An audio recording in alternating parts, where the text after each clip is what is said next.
So welcome back to New Leaders Guide. Today I'll be talking about Shaddam, the other leader I played during the Invitational.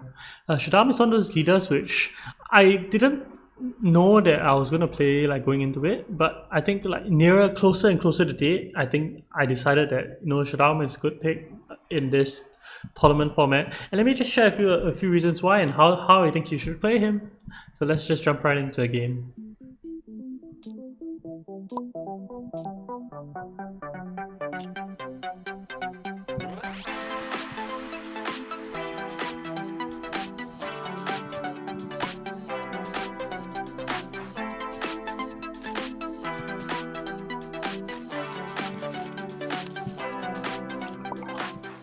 So in a sea of wolves, right, I always thought Shadam would be the best leader to play.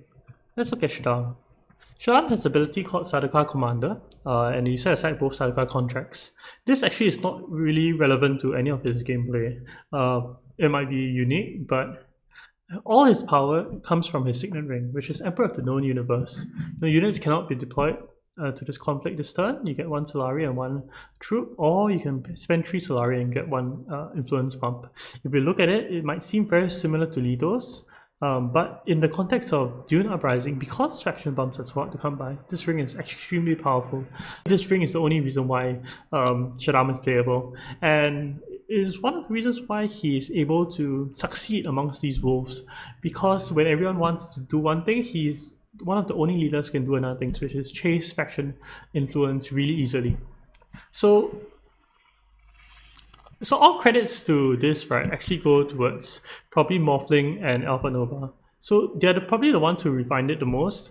And I played it and I was pretty comfortable with it. But before the tournament, it was actually this player called Alpha Nova who did very well in the online TTS games with Shaddam. So his mastery of Shaddam was really high, and against the meta that we were playing, it was really good, right? And it almost felt unstoppable at times. And so shout out to Alpha if you're watching this, and let me just jump right into the game. So generally Shaddam is picked in 3rd and 2nd position. I think in the 4th position, if you see Gurney, you probably still pick Gurney.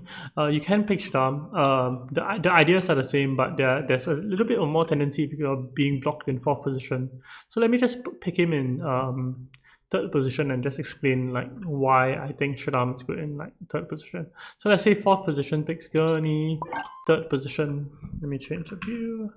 Pick Shaddam, 2nd position pick something like Fate, 1st position pick something like Muad'Dib.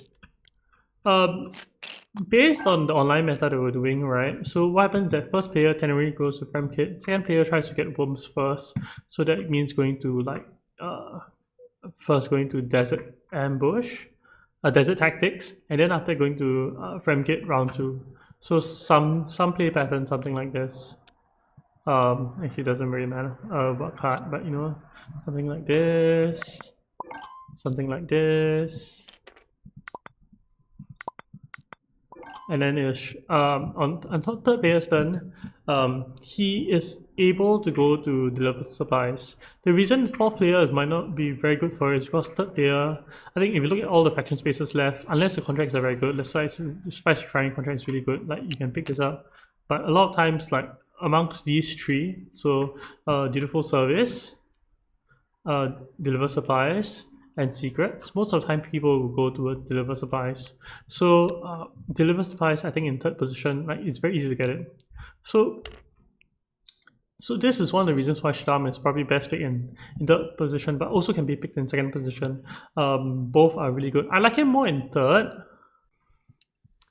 So the early games of Shaddam, what you want to be doing, right, is that you want to be navigating a few things.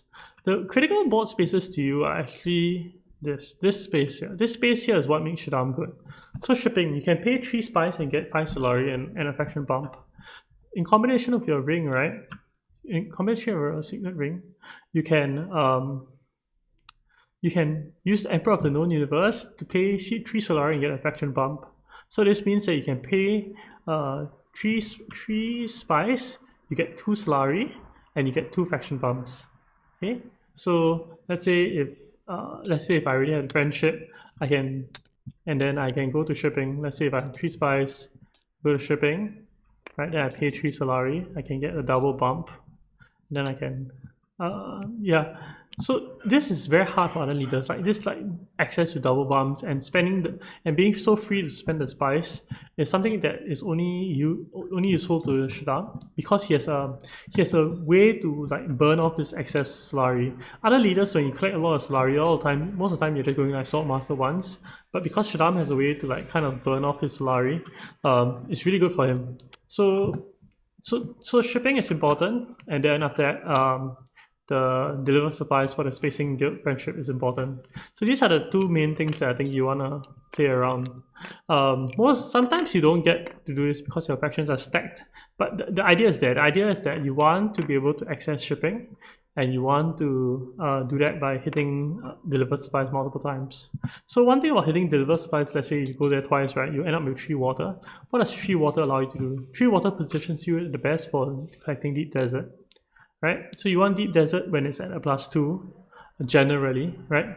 I think +2 is a good time to collect it, and you generally don't need more than 6 spies in the game. I think maybe 6, 7, all is good. But when it comes to 7, 8, or 9, it doesn't matter. You just want 6 spies to hit shipping twice, right? But the important part about it is not really the deep desert spice. The important thing about it is actually is shipping. Shipping allows you to get Sword Master very effectively. A lot of other players, right, will have to spend one action at Spice Refinery, and it's almost a dead action, right? You just convert resources from one to another to hit Sword Master. So they're kind of like burning some tempo to gain tempo later on, right? But when Shaddam does it, he does it quite in step. So he does it quite in tempo. Like you go to a good space, get Sword Master, then you go to Sword Master, then you go to another good space. So taking one step back from everything first, let me just talk about what the typical point structure is like for Shaddam. Shaddam generally wants the spacing friendship. He wants all the other 3 friendships. Right, it puts him at 6 points.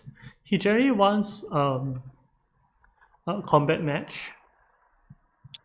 So this is a combat match. So let's say if he wants a Chris Knife, he gets a Chris Knife, right? Then he also wants, let's say 2 Spice Must Flows. I think 2 Spice Must Flows is generally correct. And he gets this through High Council because he has so much salary. And then the last point, you actually want another alliance. So you see which alliance is takeable. Most of the time it's Emperor, and you just take it. Right, so this is a typical point breakdown of Shaddam. The last point can be swapped between a Spice Master or a faction, or like the last Spice Master or the second Spice Master can be swapped with another faction alliance. So the last, a little bit of flexibility, but in general this is it. You want this alliance, you want all the friendships, you want a combat match, and you want the 2 Spice Masters. If you miss on one of them, it's very easy to get very high points and so end the game. Like let's say if someone else ends the game round 7, you are still pretty comfortable to get first or second place as well. And so this is one of the reasons why I brought this strategy to the tournament, is because yeah, this strategy does really well in getting points. That when the game ends, you are very easily near first or second place. So welcome to the true sheep, Shaddam. Right, Shaddam's the one who is generally always played in this style, which is in his sheep form. Okay, so how should you do it? I talked about it. Okay, so critical things for you to do early in the game is for you to get the spacing guild friendship. So first early game objective is spacing guild friendship, and this is to be able to hit shipping, right? The other early objective you want to hit is Sword Master. Sword Master is what fuels your entire game, right? So you want to get Sword Master, and you want to get it generally through shipping. You can get it through other means, it's fine as well if the game dictates. But in general, shipping is way better, right? You want to get your faction match. So you want to, when you see, like, let's say a combat which has a Chris Knife comes up, you want to go very hard on this combat. So it means that you want to like go to research station, go to highliner, or you just want to spend like excessive amounts of actions and a specific amount of resources to kind of win this combat. Okay, the match is very important, and generally the first one is better because you never know if it doesn't come out again. and in general it gets more expensive as well. You can generally do it with one research station. I think you have so many troops and then maybe another deploy, and then you can win this combat pretty easily. Right, you just fight for one and you won this one match, and then anytime else you're just putting in troops to get resources. Okay, so early objectives, once again, spacing gate friendship, swordmaster, early match. Okay, the play pattern to getting swordmaster is similar to in XMO. In XMO, whenever you get swordmaster, what do you value more highly? You value cards with faction access. Cards with faction access become very good. Okay, right? Any card with faction access, every time you play it is half a point, because it works towards all your endgame points, right? So every time you play a faction card with Swordmaster, it is half a point. But they get significantly better when you have Swordmaster, right? And you generally want to get Swordmaster like round 2, round 3, generally round 3. And there are some easy ways to do it. But a lot of the ways to get Swordmaster depend on the first conflict. So early game objectives: spacing gate friendship, Swordmaster, match, and faction access. So these 4 things. So I'll share with you some tips about playing Shadam. So Shadam in the early game, right? Your first few actions are quite clear. You want to hit deliver supplies. Generally, you want to hit deliver supplies. This is all you kind of want to do early in the game. The other thing you might want to consider, right, is that you also might want to, assuming you're not getting any combat rewards because your ring is in a very awkward spot, you might want to just hit Spice Refinery, even with no spice. Getting 3 spice at Spice Refinery with 1 action is pretty good. So let's say you're 3 Solari. So let's say you play your Signal Ring to Refinery, or you play like a Reconnaissance to Refinery. The reason why it's good is that let's say if I start with 0, right, and I get 2 Solari. Later on I'm playing my ring. Let's say I play my ring to a set contract, so I get to 3. And why is 3 a good number? 3 plus 5 equals to 8, right? So that is why hitting Spice Refinery early is really good as well. You generally want to hit it once. So the times which you don't want to hit Spice Refinery, right, is when the first combat gives Solari. There are 2 of them that give Solari. This one and the Ornithopter one, right? And if you can get Solari from here, you don't need to hit Spice Refinery. But in general, this is like the play pattern in which for you to get a Swordmaster. So the other thing you can do, right, is you just play like ring. Maybe you play ring twice, then you get 1 Solari from like one of the combats, or 2 Solari from one of the combats, and then when you go deliver spice, instead of cashing out with your ring to get a faction bump, you just get 1 Solari on troop, and then it can help you hit 8 as well.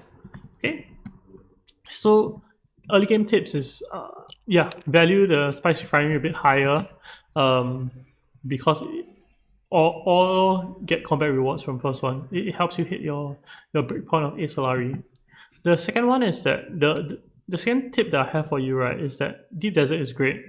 Ideally you want it, right? But more importantly, right, you must focus on your objectives. Your objectives is not the endless amount of spice, but your objectives is the combat match and going to shipping to get Swordmaster. Right, so if this delays you from any of that, you might want to consider getting spice through other means, right? So things like going Haga, collecting 3 spices is really good for him as well, because it lets him hit that 1 action to go to shipping, then hit the Swordmaster. So let's say if round 1 here 2 Solari, 2 water.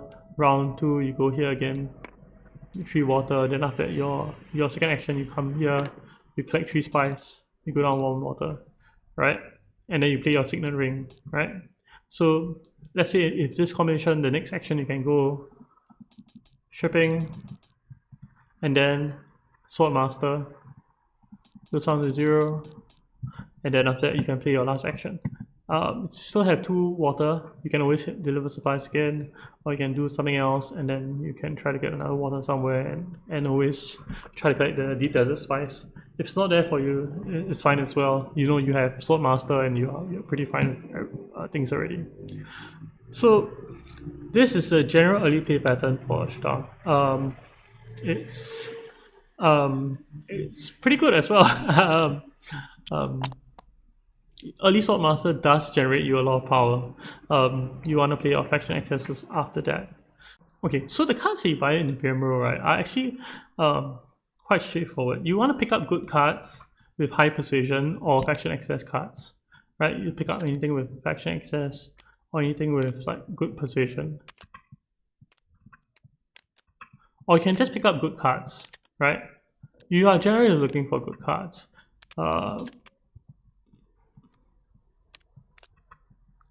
And Prepare the Way isn't bad as for you as well, because you still need these two. With your next bunch of Solari, right, assuming you get this as well, you do want to hit High Council at a near point as well. High Council furthers your goals towards this end goal. Yeah, so mid game you should be doing this by like just looking for good cards, getting high council, and also abusing Swordmaster the best you can. Swordmaster is best abused through two ways, right? First way is to get cheap combat rewards. So if no one puts in troop, go somewhere, put in some troops, right? Or the other way is to just play a faction card and get half a point anywhere you go, and it doesn't really matter where you go as well.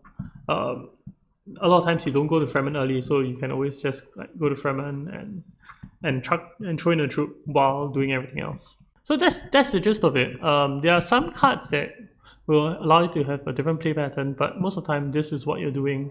The only thing that you have to watch out for, right, is that there are some lines, right, where you don't get Swordmaster.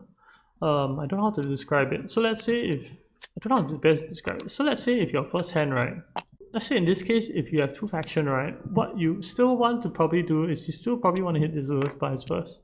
This because it sets up your shipping later on very well, right? So let's say if you want to hit this at a later point, but you do need to set it up, right? And if you have your other faction access, you probably do play it as well.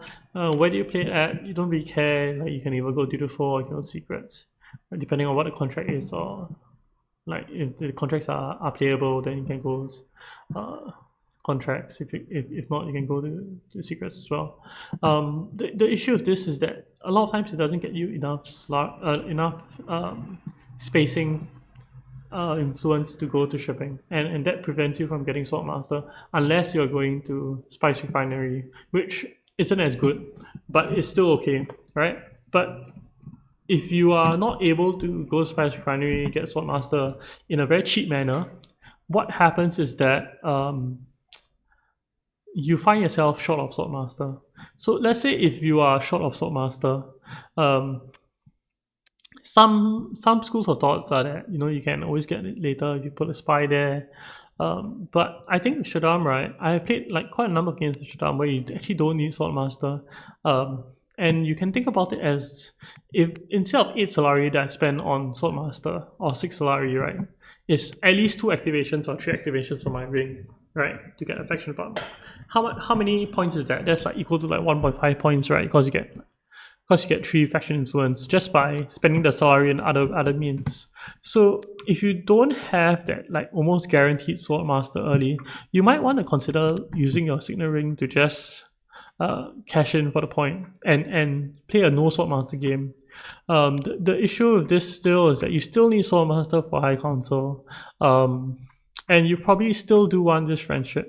So I've seen how like you can do it is like instead of getting Swordmaster, you can play your Signet Ring to get another bump in shipping, in Spacing Guild, right? Then after that, you can try to collect spies and go to shipping from there, and then after that, go into High Council, or if it allows, then Swordmaster. That's something that can work as well, but don't be afraid to use your ring for the faction bump if you're not planning to get Swordmaster, right? So if you're not able to get Swordmaster, like in position, let's say position 3, you don't get it round 3, right? You have no priority on it at all. The likelihood that you have a spy here is low as well. So in that case, you should probably just play a ring to get a faction bump. And in position 2, right, if player 3 is getting it and then after that you don't have position for it, you might want to just play a ring and get a faction bump as well. I think that's the main tip that I can tell you for Shaddam. Your end game is still similar. You still want something along these lines of two faction points, two spacing faction points, another alliance, and all three friendships. You still want that combat match and that two spice wrestlers. Um, yeah, and so I hope this guide helped you. I can tell you that when I played Shadam in the tournament, it didn't go as planned. Like I didn't do as well. So clarifications for my last video. Actually, in my semifinals, I did win first place. But I won first place. Not I had a lot of luck when it came to winning first place in that game, and that's a story for another time. But you do want to hear that story, and I have plans to make a video on it. But the other games that I played Shaddam round 2 against Jimmy, against MrBeast, right? I had price no object, and I was like at the end of round 5, I was at 8 points. End of round 6, I was at 9 points. Then round 10, I probably threw the game, but I don't think it was that much a throw. Like when I look back upon it, like it made sense to me, but it ended up making me lose the game. But Jimmy did have strike fleet, and yeah, strike fleet is really strong, right? So he had strike fleet, and then he had the combat where he could cash without going to highliner. And then he had an end game as well. So he was a wolf that ate up the sheep at that table. I think no one could really contest him in that combat, and with strike fleet, it powered him to the victory. I even stayed, so I had a choice between buying strike fleet and price is no object. Let me just pull up price.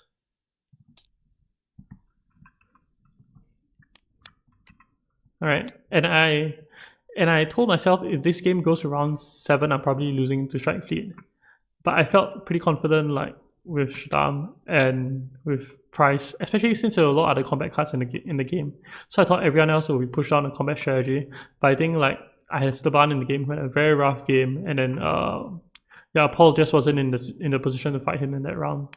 So I end up losing to Jimmy by a hair, like round 2. I could have won the game, and I should have won the game. On hindsight, but hindsight is. Yeah, hindsight.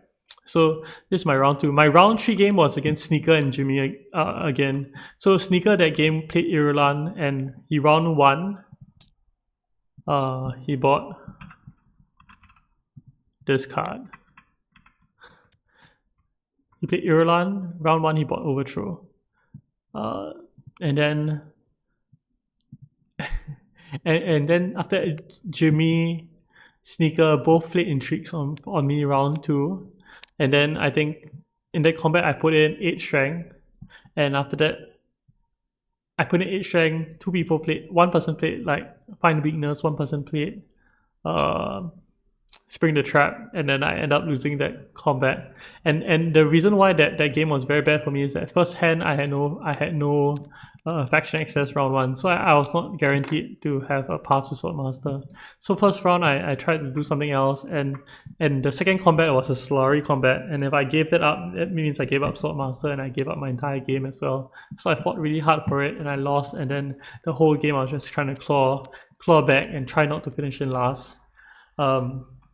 Yeah, so that was a tough game for me, but I think playing against Overthrow and getting like sprung the trap round 2 was just like tough. But I do think that it was poised very well in this meta. Like, so overall, I think the strategy is good. The strategy is really good, and Alpha Nova is like one person to do credit. I really must credit for me bringing this strategy to the tournament. I think it did serve me well, and him playing it did give me a lot of confidence in it as well. There are so many things that can happen and that you can do that can sneak you to the 10 points. Generally, you want this, but you sometimes have to depend on what intrigues you draw and what you do. But the ability to get Swordmaster early, to threaten the Deep Desert Spice, and also to just get shipping and get all these points that no one can really chase. Yeah, it's insane. You also generally want to play Shadam in a game where you don't see cards like Overthrow or Public Spectacle. So when when the Imperium role has not as many faction powers, like Shaddam's better, because innately like faction access is not great and getting faction bumps is hard. But if let's say the role's underpowered, there's very little faction access, like Shaddam's really good. And yeah, I think that's why you should play him. So I hope you like this guide to playing Shaddam Corino the Fourth, the true sheep in this game. I didn't even talk about his contracts. If you want a tip for the contracts, is that the only time it's good is that if you can pick both of them up at the same time, meaning that you have a worm in and then you want to pick both of them up. I think that is really good. The likelihood that that happens actually comes up quite a fair bit. When you pick one up for free, so let's say if you have like no other color to draw, the second one becomes very, very attractive, right? So so look for them, especially if the combat that allows you to get contracts comes up. So like something like this, right? You win, you get a match and get contract, then you can like choose one, grab one, then the later action you can grab another. Something like that is the time you don't get them. But if you're playing Shaddam, don't care so much about these contracts. These contracts, ignore them for the most part of the game, and just focus on your ring. I think it'll help you a lot. Most of the time, these are bait. Anyway, hope you enjoyed this guide. See you around.